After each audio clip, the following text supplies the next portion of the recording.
Добар ден, почитувани, добро дојдовте во новава земјоделска емисија. После топлата, релативно сува зима, еве сведоци сме дека не само месец април, еве и месец мај, пролетни месеци, се месеци кога времето е доста нестабилно, чести врнежи од дож, со помал или со поголем интензитет, кој што може слободно да се каже дека дождот е добродојден за сите, особено за растенијата. Ова го потенцирам затоа што знаеме дека послед пролета доаѓа летото, а летото често пати знае да е со високи температури, суво и може да дојде до суша. Но покрај тоа што е позитивно во однос на раст и развој на растенијата, овие дождови, покрај тоа што дождовите допринесуваат и полнењето на акумулациите вештачки и природни, односно езерата, зголемувањето на нивото на реките, нормално се надеваме до нормален ниво на вода во самите реки и нормално езерата, но може да се каже и дождот, односно ова нестабилно време, од своја страна предизвикува и одредени проблеми во однос на спречување пред се на работите во земјоделието.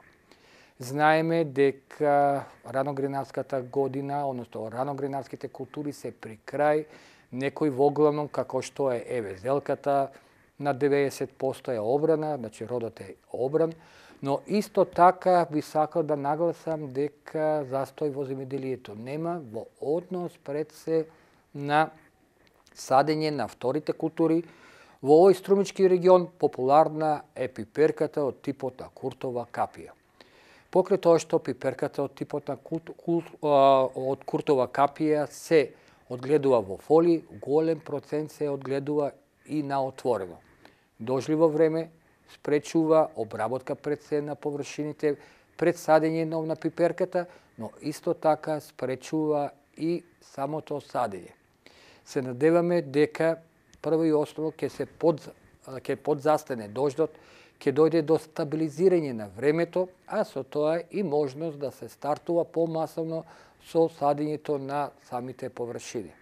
При садењето на површините би сакал да нагласам уште еднаш. Спречувајте директно наводнување после садењето, односно во колку сте во можност. Садењето на пиперката на растенијата да го правите горе високо на трап, за да не дојде покасно појава на пламица, фитофтора, капсица. Исто така, ова време, рековме, предизвикува и појава на болести, особено на болести на растенијата што се на отворено. Тука се раната зелката на отворено, а исто така и овошните и лозовите култури. Ке апелирам да во првата можност да вршите редовна хемиска заштита со употреба на соодветни препарати, односно препарати против болести и нормално препарати против штетници. Ова сосема е накратко почитувани како прв прилог за денешната емисија. Ке повторно и потенцирам уште еднаш. Прва прилика, обратите внимание на здравствената состојба на самите растенија, затоа што подолг период што беше и се најавува во неделава што е пред нас, од промеливо, нестабилно време, пропратено со врнежи од дожд, оневозможува пред се, рековме, заштита на растенијата, а и идеална подлога или средина за развој на болести.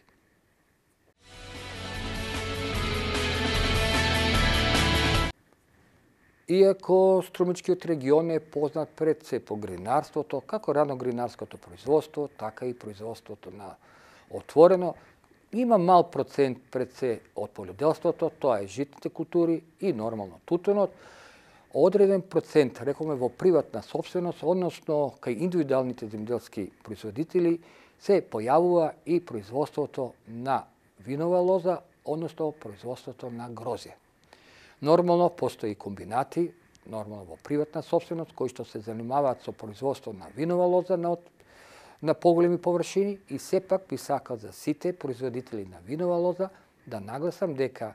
иако времето е дожливо, иако владеат релативно досега пониски температури, но според најавата во нареднава недела што е пред нас, ќе дојде покрај дестабилизирање на времето и покачување на температурите, се создават идеални услови за појава на болести кај виновата лоза. Многу пати досега и во преходните земјоделски емисии потенциравме дека во старт виновата лоза е изложена пред се на пламеница, кој што е економски значајна болест. Ке потенцирам дека пламеницата на виновата лоза, плазмопара витикола, се карактеризира што се пренесе воздушно, а развој пред се за ова болест е дожливото време, температури од 15 па нагоре степени Целзиусови, значи моментално кои што владеат температурите во текот на денот, и нормално млади зелени делови, како што е моментално во развојот на виновата лоза. Бидејќи инкубационен период на пробивање на болеста до првите симптоми се движи од неколку сата, па да речеме 10 сата до 21 ден, мој совет, моја препорака е да стартувате веднаш во првата можност со заштита на растенијата против пламеница. Тука пред се ќе ги истакнам системичните фунгициди, затоа што прво и основно овие системични фунгициди влегуваат во системот на растенијата, се транспортираат низ целото растение и на новите млади растенија, каде што вршат и нормално нивна заштита против пламеница. За разлика од контактните фунгициди кои што делуваат и на местото на самото третирање или апликација и не делуваат пред се на новите растенија, растителни делови.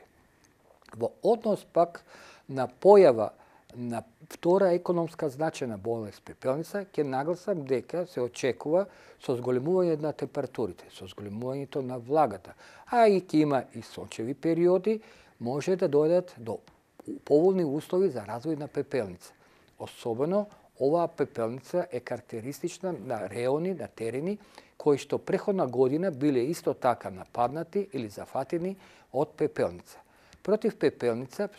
особено во реони каде што се наоѓала пепелницата или има идеални услови од појава на пепелница, препорачливо е да се употребат сулфурните фунгициди на база начин на сулфур и нормално температура на апликација да е под плюс 28 степени Целзиусови.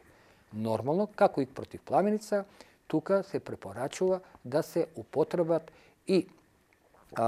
системични фунгициди, но нормално против пепелница. Значи, комбинација од фунгициди или заштитни средства против пламеница и фунгициди или заштитни средства против пепелница.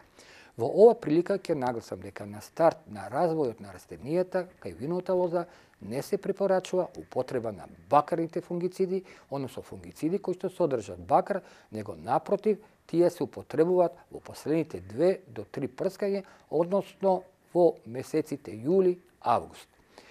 Исто така ќе нагласам и ќе потенцирам дека пожелно и препорачливо е да се употребат при третирањето на растенијата и некои течни ѓубрива, стимулатори, кои што се богати пред се со аминокиселини, богати со хумусни, фулнокиселини и некои други органски киселини, но сега на пазарот се наоѓаат и такви фунгициди кои што имат микроелементи и кои што се добри и полезни за самите растенија, особено на старт од самото растение. Во однос на интервалот, односно периодот кој што мора да помине од едно третирање до друго третирање, треба да изнесува од 7 до 10 дена. Ова го потенцирам затоа што земјоделците мислат и сметат дека меѓу двете третирање треба да поминат 20 до 21 ден и ќе потенцирам во овој буен пораст на растенијето, во ова фаза на развој и неповолни услови во однос на појава на болести и штетници, не се препорачува интервалот да е подолго од 10 дена, а интервал подолго од 10 дена се препорачува кога времето се стабилизира, односно крајот, отприлика крајот на месец јуни. Ова, почитувани гледачи, е сосема накратко што сакав за денешната емисија да обрнам внимание, односно да обрнам внимание за заштитата на виновата лоза.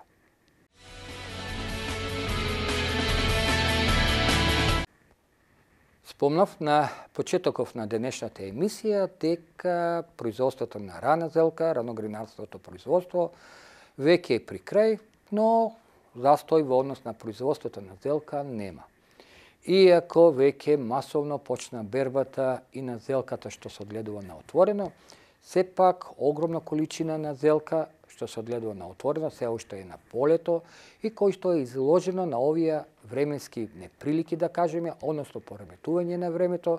кој што е пропратено со периоди на сонце, облачно време и најчесто врнежи од дожд. Овие пореметувања, односно врнежите од дожд што се јавуваат, па и релативно потопло време, каде што се очекува, ќе повторам уште еднаш, во теков на неделата, па и понатаму, затоа што одиме кон крајот или средината или крајот на пролета, значи доаѓа до зголебување на температурата,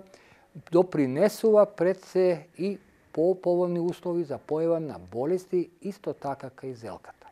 Од економски значајни болести кај зелката, ќе нагласам пламеницата исто така кај зелката, значи гледате дека и зелката е подложна од пламеница, нормално причинителите кои што ја напаѓате се од други соеви, за разлика од причинителите што ја напаѓа пламеницата кај краставицата, виновата лоза и така натаму, но сепак препаратите или заштитните средства се тие. Значи, заштитни средства за зелката, за заштита на зелката или посебно заштитно средство за заштита на виновата лоза нема. Значи, има препарати за сузбивање на болести, еве пример пламеница, кај сите култури, без разлика за кој сој станува збор. Дали ќе е фитофтора, псевдопероноспора, дали ќе е некоја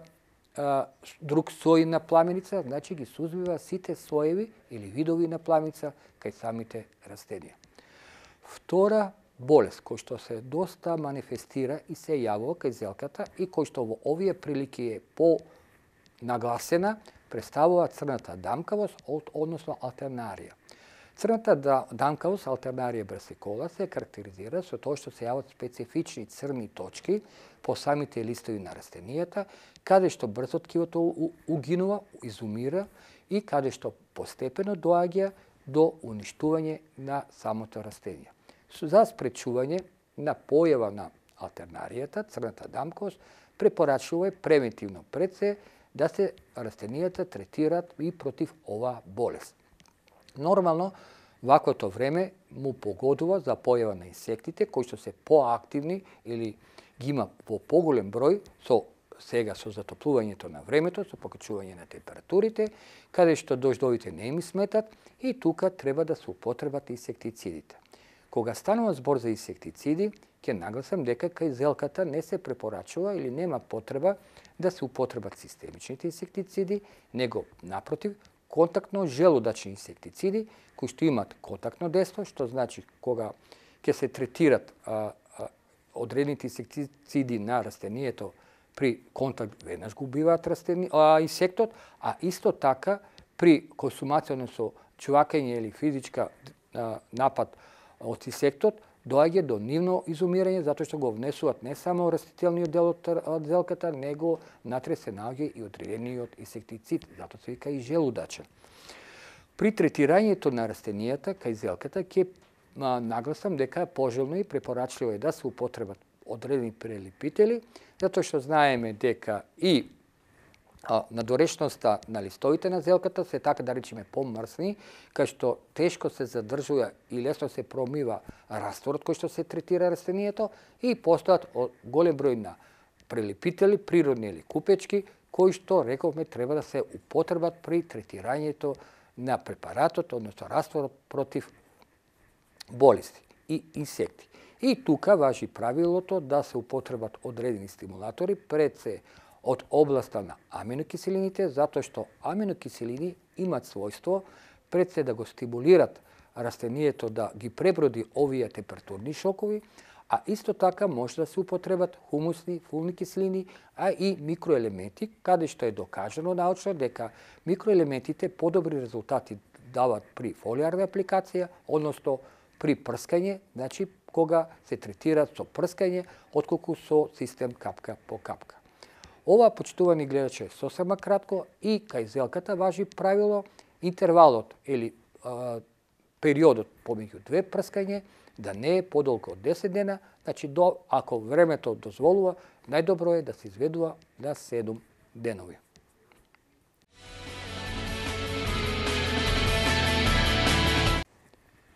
Иако, за разлика од пред 15-20 години, кога бостанот, па и дињите беа една од водечките градинарски култури, овдека во Струмичкиот регион, сепак сведоци сме дека последниве 5-6 години, поради малиот интерес за откуп и релативно ниските цени, се помалку земјоделци се одлучуваат да ја садат или одгледуваат оваа култура. Но сепак има голем број кој што кој што може да се кажи број кој што не е за подценување на производители на бостан, па и на дињи, кои што се уште се достојни на традицијата своја, односно вршат одгледување, производство на бостан, па и диње. Би сакал сега во продолжување да проговорам нешто за ова култура, кој што рековме ги има во одредените региони во Струмичката котлина. Бостанот се карактеризира, како и дињите, со тоа што сега е на терен и голем број од нив се одгледува пред се во тунели, да речеме заштитени простори, кои што понатаму се откриваат, но и на отворено. Исто така, бидејќи спаѓа во групата каде што се и бостан, дињи, краставици, тикви и така натаму, ги напаѓаат, значи, истите болести, пред се тука е многу актуелна пламеницата на бостанот, кој што, рековме, е многу економски значајна болест. Исто така, во последно време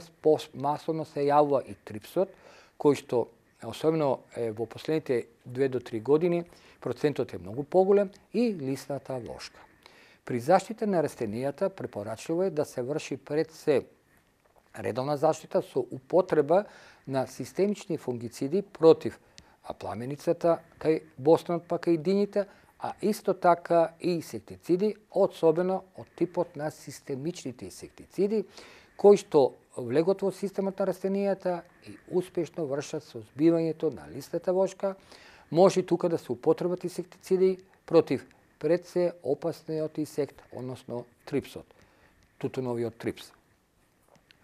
Во однос пак на развојот, односно прихранувањето на растенијата во овој период, ќе нагласиме дека после садењето на бостанот и дињата препорачливо е од прилика 5 до 7 дена да се врши прихранување со употреба на ѓубрива кои што се богати пред се со хумусни киселини, затоа што хумусните киселини во колку се нанесат, односно во колку растенијата се ѓубрат со наводнување, систем пред се капка по капка, предизвикуваат или стимулираат создавање на коренов систем, коренови жили.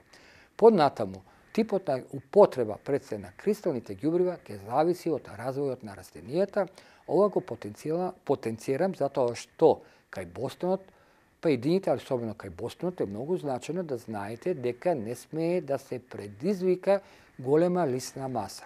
Во колку се предизвика голема лисна маса, понатаму доаѓаат пред се исфрлување на цветовите и слабо задржување на плодовите. Затоа умерена лисна маса е добра за развој на самото растение. Во однос на употреба преку фолиарно со третирање,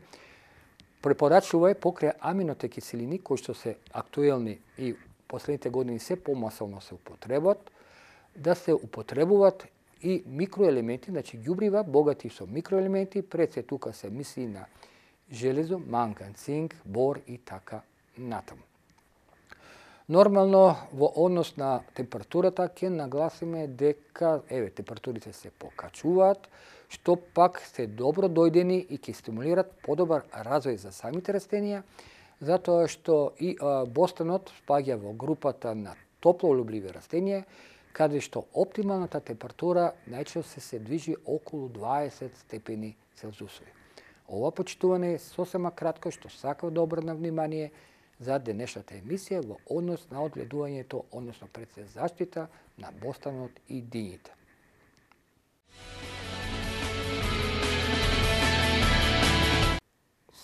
Преходните земјоделски емисии, односно во секоја земјоделска емисија до сега почитувани, во колку има прилози, дававме прилози кои што се подготвени од страна на моите колеги од информативната редакција на ТВ канал ВИС, па сега предлагам во продолжување на крај од денешнава емисија да погледаме што е актуелно од областа на земјоделие, значи информативно, нормално подготвено од моите колеги, повторувам, од страна на информативната редакција на ТВ канал Вест. Помладите земјоделци се склони и отворени и почесто се работуваат со стручните лица, значи од почеток до крај, не дозволува да се јави болест, напад од болест или штетник, да го превентират, за разлика од постарите земјоделски производители кои што се научени по свој тертип да работат, кои што мислат дека секоја заштита пред се на растението е фрлање на пари и чекат да се случи појава, масовна појава или општо појава на болест или штетник и да интервенират. Уште еднаш ќе повторам, во земјоделието нема лечење.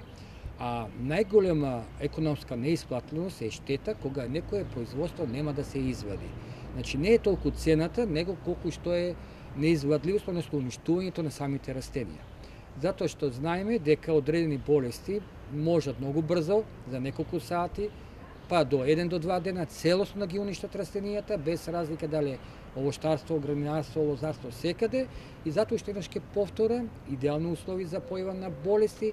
треба да се интервенира, но со претходна стручна консултација со стручњаците агрономите.